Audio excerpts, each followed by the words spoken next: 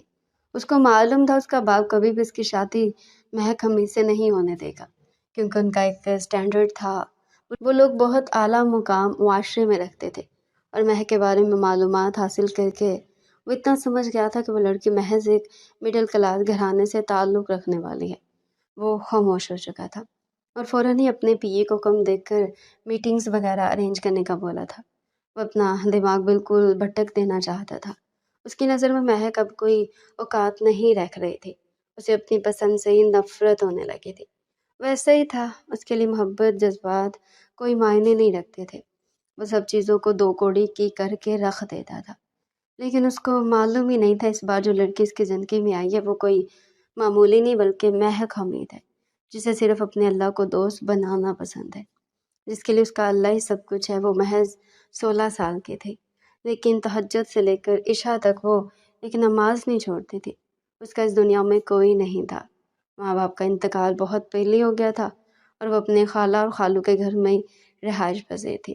کہنے کو خالہ ماں کی جگہ ہوتی، لیکن مہک کی خالہ اس کو ہر پل یہ جتاتی تھی کہ ہم تم پر احسان کر رہے ہیں، تم ہم پر بوجھ کی مانند ہو، جلد سے جلد تمہیں اپنے گھر کا کر دیں گے، جبکہ وہ خاموش ہو جاتی تھی۔ بچپن سے ہی وہ یہ سلوک برداشت کرتی آئی تھی۔ غلطی خالہ کی دونوں بیٹیاں کرتی تھی، لیکن ہمیشہ سے مار مہک کو ہی پڑتی تھی، لیکن وہ معصوم ایک لفظ ادا نہیں کرتی تھی۔ میٹرک اس نے گورنمنٹ اسکول سے کیا تھا، جبکہ اس کی خالہ کی دونوں بیٹیاں انم اور فائزہ پرائیویٹ اسکول سے پڑھتی تھی، اور خالہ کو ایک پل کے لیے بھی اس کی ذات پر رحم نہیں آیا تھا کہ اس کو بھی وہ انگلش اسکول میں داخلہ دلا سکتی تھی۔ وقت گزرتا جا رہا تھا اور ان تینوں نے ایک ساتھ میٹرک کا امتحان پاس کیا تھا۔ انگلش اسکول میں ہونے کے باوجود انم اور فائزہ کا رزلٹ بہت خراب آیا تھا، جبکہ مہک جو گورنمنٹ اسکول میں پڑھتی تھی اس نے پورے شہر میں ٹاپ کیا تھا۔ یہی وجہ تھی کہ اسے آسانی سے کالج میں ایڈمیشن مل گیا تھا، اور ساتھ میں حکومت نے اس کو اسکالرشپ دی تھی، جس کے باعث اسے کسی بھی چیز کی فکر کرنے کی ضرورت ہی نہیں پڑی تھی۔ ابھی تھوڑے دن پہلے اس کا داخلہ کالج میں ہوا تھا اور وہ بے حد خوش تھی۔ روزانہ کالج جانا اور ہر کام سلیقے سے کرنا اس کی عادت میں شمار تھا۔ چھوٹی پن سے ہی اس کے خالہ نے اس کے ننھے ننھے ہاتھوں میں جھاڑو تھما دی تھی اور صاف بول دیا تھا کہ مجھے تمہاری طرف سے کوئی غلطی کی گنجائش نہیں چاہیے، اگر ملی تو تمہاری ٹانگیں توڑ دوں گی۔ اور وہ معصوم ہمیشہ کی طرح سر جھکا لیتی تھی۔ میٹرک امتحان کے بعد اس کی خالہ نے صاف بول دیا تھا کہ میں تمہارا داخلہ کالج میں نہیں کرواؤں گی، لیکن شاید اللہ کو یہی منظور تھا، اسی لیے اس کا ایڈمیشن بہت آسانی کے ساتھ کالج میں ہو گیا تھا، اور وہ اپنے رب تعالیٰ سے محض ایک ہی دعا کرتی تھی کہ اس کا انٹر بخیر و عافیت ہو جائے۔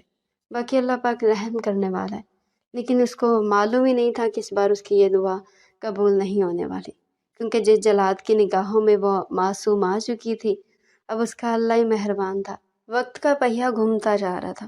اس کی معلومات نکالے شمشیر کو 2 دن گزر گئے تھے، لیکن وہ جتنا بھی اپنا سر جھٹک لیتا، جتنا بھی اپنے دل کو سمجھاتا کہ وہ ایک چھوٹے گھرانے سے تعلق رکھنے والی مڈل کلاس لڑکی ہے، مگر اس کا دل بار بار مہک کا مطالبہ کرتا تھا۔ اس کی پہلی نظر کی محبت تھی، اور وہ کتنا ہی اپنے آپ کو جھٹلا لیتا مگر اپنے دل کو نہیں سمجھا پا رہا تھا۔ تھک ہار کر اس نے 2-3 دن بعد مہک کے گھر کی راہ لی تھی۔ وہ مزید اپنا وقت ضائع نہیں کرنا چاہتا تھا۔ اس نے سوچ لیا تھا اس کی نظر میں مہک کی کوئی اوقات نہیں ہے، مگر وہ اپنی محبت بھی کسی اور کے حوالے نہیں کر سکتا۔ وہ اتنا سمجھ گیا تھا کہ جس گھرانے سے مہک تعلق رکھتی ہے، وہاں کے مقیم کسی بھی وقت اس کو کسی انجان کے حوالے کر سکتے ہیں، اور وہ اتنا ظرف والا نہیں تھا، اس چھوٹے سے محلے میں اس کی گاڑی رکی تھی اور وہ سفید شلوار قمیض پہنے ایک شان سے باہر آیا تھا، مردانہ چادر اپنے کندھے پر ڈالی تھی اور قدم مہک کے خستہ حال گھر کی طرف بڑھائے تھے۔ اس کو معلوم تھا اب تھوڑی دیر بعد کیا ہنگامہ ہوگا، لیکن اس کو کسی کا بھی ڈر نہیں تھا۔ وہ شمشیر خان زادہ تھا، دنیا کو اپنی مٹھی میں لے کر گھومنے والا شخص، بھلا وہ ان غریب محلے والوں سے کیا ڈرتا۔ اس نے مہک کے دروازے پر دستک دی تھی، پہلی دستک پر ہی دروازہ کھول دیا گیا تھا۔ سامنے مہک کی خالہ شکیلہ بیگم کھڑی ہوئی تھی، لیکن اپنے سامنے اتنے شاندار مرد کو دیکھ کر یک دم ٹھٹک گئی تھی اور اپنے سر پر دوپٹہ جماتے ہوئے بولی، جی آپ کو کس سے ملنا ہے؟ وہ جو ہمیشہ پھاڑ کھانے والا لہجہ اختیار رکھتی تھی، اور سامنے شمشیر کو دیکھ کر فوراً ہی لہجے میں شیریں گھول چکی تھی، جبکہ وہ ان کے گھر میں داخل ہوتے ہوئے بولا، کسی اور سے نہیں، آپ سے اور آپ کے شوہر سے ہی ملاقات کرنی ہے۔ جبکہ شکیلہ بیگم کی بانچیں کھل اٹھی تھی، وہ دل ہی دل میں بہت سارے منصوبے بنا چکی تھی۔ اس نے دروازے کی طرف اشارہ کیا تھا، اس کے ملازمین کچھ سامان اور تحفہ لیے کھڑے تھے، وہ حیرت سے گنگ رہ گئی تھی۔ اس نے اشارے سے گھر میں آنے کا بولا تھا اور سامنے موجود لاؤنج میں تمام تحفہ رکھنے کا حکم دیا تھا، جبکہ شکیلہ بیگم آنکھیں ہی جھپکنا بھول گئی تھی۔ وہ بے ساختہ بھاگتی ہوئی اپنے کمرے کے اندر گئی تھی اور اپنے شوہر کو اطلاع کی تھی کہ کوئی رئیس زادہ آیا ہے گاڑی میں سامان لے کر، جبکہ ان کا لالچی شوہر بھی فوراً باہر آیا تھا۔ شمشیر کے ملازمین سامان رکھ کر ادب سے ہاتھ باندھے ان کے صحن میں کھڑے ہو گئے تھے، اور وہ بھی ان کے پاس ہی کھڑا شکیلہ بیگم اور ان کے شوہر کا انتظار کر رہا تھا، جبکہ ان کا شوہر فوراً قمیض پہن کر باہر آیا تھا۔ اور سامنے اتنے شاندار مرد کو دیکھ کر وہ بھی اس بات کا اندازہ لگا چکا تھا کہ یہ کوئی ہلکی پارٹی نہیں ہے۔ وہ فوراً ہی خوش آمدید انداز میں بولا، صاحب کیا ہوا، کس لیے یہاں آنا ہوا؟ جبکہ اس نے ایک نظر ان دونوں میاں بیوی کے وجود پر ڈالی تھی۔ ایک قدم با قدم چلتا ہوا لاؤنج کے صوفے پر ٹانگ رکھ کر بیٹھ گیا تھا، جبکہ وہ دونوں میاں بیوی چہرے پر مسکراہٹ سجائے اس کے قدموں میں جان وار دینے کو تیار تھے، لیکن اس کی نگاہیں کسی اور کو تلاش کر رہی تھی۔ یقیناً وہ مہک کو ڈھونڈ رہا تھا، آخر کو وہ اس کی خاطر ہی تو ایسی جگہ پر پہلی بار آیا تھا، ورنہ وہ ایسے غریب علاقوں سے گزرنا بھی اپنی توہین سمجھتا تھا۔ شکیلہ بیگم خوش آمدی لہجے میں بولی، یہ سب کس لیے ہے اور آپ کون ہیں؟ ہمارے گھر کیسے آنا ہوا؟ جبکہ وہ ان کے لہجے اور ان کے انداز سے ہی اتنا سمجھ گیا تھا کہ یہ عورت بے انتہا کی لالچی ہے، ورنہ شریف گھرانوں کی عورتیں اور ان کے مرد ایسے نہیں ہوتے۔ غیر مرد کو اپنے گھر میں آنے کی اجازت دے دینا اور پھر سامان بھی خاموشی سے لے لینا، یہ کسی شریف خاندان کا رواج نہیں ہوتا۔ اس نے گہری سانس ہوا کے سپرد کی تھی، حالانکہ غصے سے اس کے دماغ کی نسیں پھٹنے کے قریب آ گئی تھی، لیکن فی الحال اس نے اپنے آپ کو قابو میں ہی رکھا تھا اور ان دونوں میاں بیوی کی جانب دیکھتے ہوئے بولا تھا، میں یہاں آپ کی بیٹی کے رشتے کے لیے آیا ہوں۔ میرا نام شمشیر خان زادہ ہے، میں بزنس کا بے تاج بادشاہ ہوں۔ میرے معاملے میں آپ کو کوئی معلومات اکٹھا کرنے کی ضرورت نہیں پڑے گی، محض گوگل کا استعمال کرنا ہوگا اور معلوم ہو جائے گا کہ میں کون ہوں۔ جبکہ دونوں میاں بیوی کی تو حالت خوشی کے مارے خراب ہونے کے در پہ آ گئے تھے۔ ان دونوں کے دماغ انم اور فائزہ کا خیال ہی آیا تھا، وہ دونوں تو اپنی بیٹی کے نصیب اس طرح کھل جانے پر حیرت کا شکار تھے، لیکن اگلے پل شمشیر خان زادہ نے ان دونوں میاں بیوی کی خوش فہمی پر پانی پھیر دیا تھا۔ وہ محبت سے چور لہجے میں بولا تھا، میں آپ کی سب سے چھوٹی بیٹی مہک حمید سے شادی کا خواہش مند ہوں اور ابھی اس سے نکاح کر کے اپنے ساتھ لے کر جانا چاہتا ہوں۔ اس کے بدلے آپ مجھ سے جو قیمت چاہتے ہیں وہ میں خاموشی سے ادا کر دوں گا، لیکن نکاح کے بعد مہک آپ سے اور آپ کا مہک سے کوئی واسطہ نہیں رہے گا۔ وہ دونوں میاں بیوی جو آسمان پر پہنچ گئے تھے، اگلی بات سنتے زمین پر دھڑ سے گرے تھے۔ شمشیر کو دیکھتے ہوئے بولے تھے، مہک ہماری بیٹی نہیں، بھانجی ہے، ہم اسے کسی قیمت پر نہیں بیچ سکتے۔ اگر تم اس سے محبت کرتے ہو تو پورے اہتمام سے شادی کرنی ہوگی، اور کہیں بھی یہ نہیں لکھا کہ لڑکی کی شادی کے بعد اس کا تعلق اس کے مائکے سے ختم ہو جاتا ہے، اور جو بھی ایسی بات کرتا ہے وہ بہت غلط ہوتا ہے۔ میں اپنی مہک کی شادی ایسے گھرانے میں نہیں کروں گی۔ جبکہ شمشیر سمجھ گیا تھا ان کے انکار کا مطلب، مگر وہ بھی کوئی کچا کھلاڑی نہیں تھا۔ اس نے اپنے پیے کی جانب دیکھا تھا اور ہاتھ میں موجود بریف کیس قریب لانے کا حکم دیا تھا۔ وہ فوراً اس کے قریب آیا تھا، جبکہ شمشیر نے ان لوگوں کے سامنے بریف کیس کھولا تھا اور رخ ان دونوں میاں بیوی کی جانب کر دیا تھا۔ وہ دونوں میاں بیوی جو اس کو جانے کا بولنے والے تھے، اپنی جگہ پر